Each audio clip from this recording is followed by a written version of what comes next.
Bohemian Rhapsody is the greatest song ever created. If you can't open your eyes and see that fact, I'm going to need you to look up in the sky of songs in your head and see if you can find one that's better. Don't worry, I'll wait. 2 hours later. Even little ones understand its greatness. I said it just little whistle over my damoosh. Well, you didn't find dango, thunderbolts of lightning, very frightening me. Galileo, Figaro.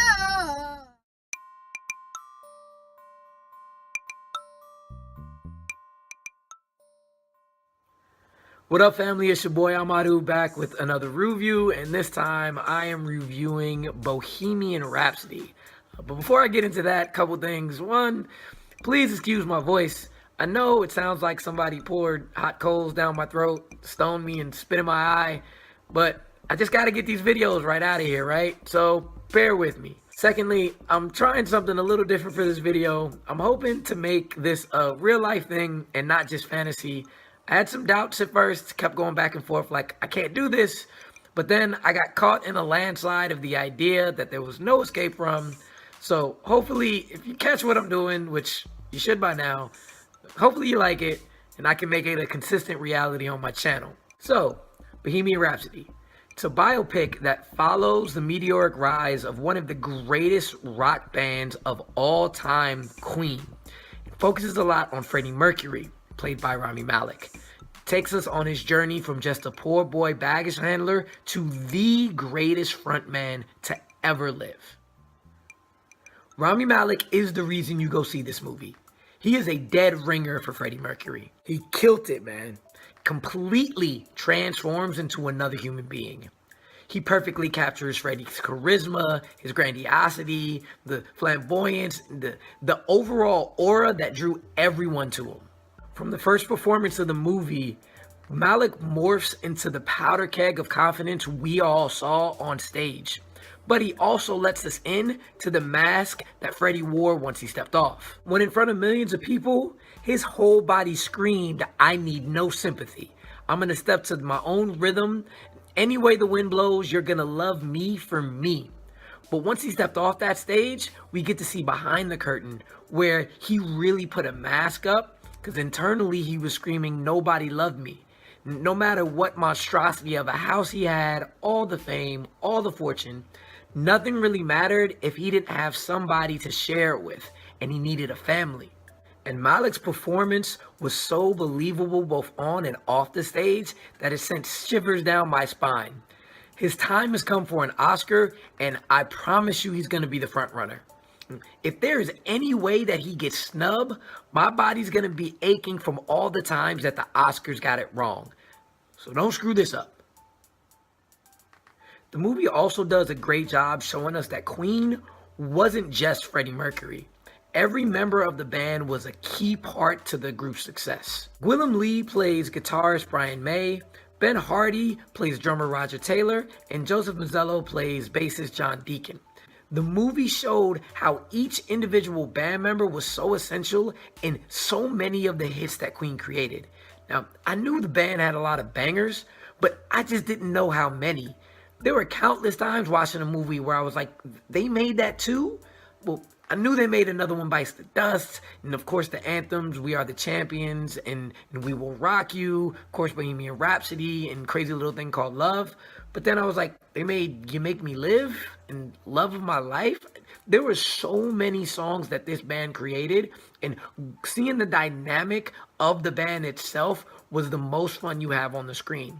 Not only when they're creating the movie, but how much of a family they actually were. A family that bickered, a family that fought with each other and created together. And for Freddie, they spared him his life of loneliness. Another highlight of the movie was the other key relationship in Freddie's life between him and his common-law wife, Mary Austin, played by Lucy Boynton. There was so much chemistry between Malek and Boynton. They were really the emotional core of the movie. Their relationship was so unique and interesting that I wish it would have been fleshed out more throughout the film. You could see how important the Mary and Freddie relationship was in the emotional climax of the film, where the way that Mary treats Freddie and telling him that he needed to change his life was so subtle and so honest, and it hit so much at home that it left the audience and Freddie looking like that she put a gun against his head and pulled the trigger.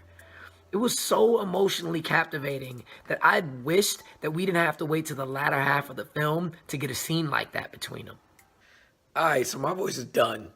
So hopefully I can come back again this time tomorrow, finish it off, because I can't go no more. All right, my voice is kind of back, so I'm going to try to finish this up. And where we left off, I was talking about how there was far from little highs in the movie, but there was also some faults and far from little lows. I mean, while the performances and the dynamic between the characters were amazing, the story wasn't more than just your standard rock and roll biopic. It hit all the standard hit beats you hear from or see from most of these movies. The drama could have had more drama. Like Freddie Mercury and Queen had a rich history and backstory that they could pull from, and it's like the directors and the creators of the movie just gone and thrown it all away. The pacing was just too easy come, easy go. The life of the band had just begun, and then it jumped to a year later in their first concert, and then jumped to a year or two later to Bohemian Rhapsody, then on to the next song, then on to Another One Bites the Dust, and it just moved and carried on. Carried on like nothing really mattered up to the point where they got really famous. So if I really sit back and think and leave all my Queen bias behind, I have to face the truth that this movie wasn't as great as it could have been. But when I left the theater, even with all its faults, it doesn't really matter to me. To me, Bohemian Rhapsody was a 2-hour Queen concert. It's grand and loud and colorful and emotional. Even if it didn't mean to make you cry, you're filling up with tears. Anyone can see that it is an anthem of a movie. And when that Live Aid concert hits, Mamma Mia, it grabs hold of you and it will not let you go. The second Rami Malek, as Freddie Mercury says, "I don't want to die. I sometimes wish I'd never been born at all," you completely forget you're not actually watching the real footage from the concert. It is that brilliant of a performance and that brilliant of a concert piece in a movie. So even though the script and story come up a little short, the outstanding performances across the board and the nostalgia and realistic nature of the concert pieces outweigh all of this movie's faults. So with that, I'm giving Bohemian Rhapsody 8 out of 10. And No, we will not let you go. Let him go. oh, and shout out to the Mike Myers cameo. It was a nice little throwback to this Wayne's World clip.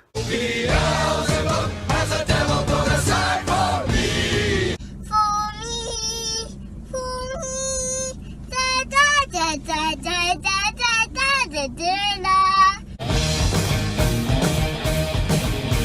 Alright family, that was my first, I'm gonna call them lyrical reviews. This one for Bohemian Rhapsody. If you like what you saw and you want to see more, please hit the subscribe button and the notification bell to let you know when I'm posting new videos. Also, give me some comments in the comment section below about what you thought of the movie. Like the videos, share them with your friends, and I'll see y'all on the next one. Hopefully with my actual voice. Goodbye everybody. I've got to go. Peace.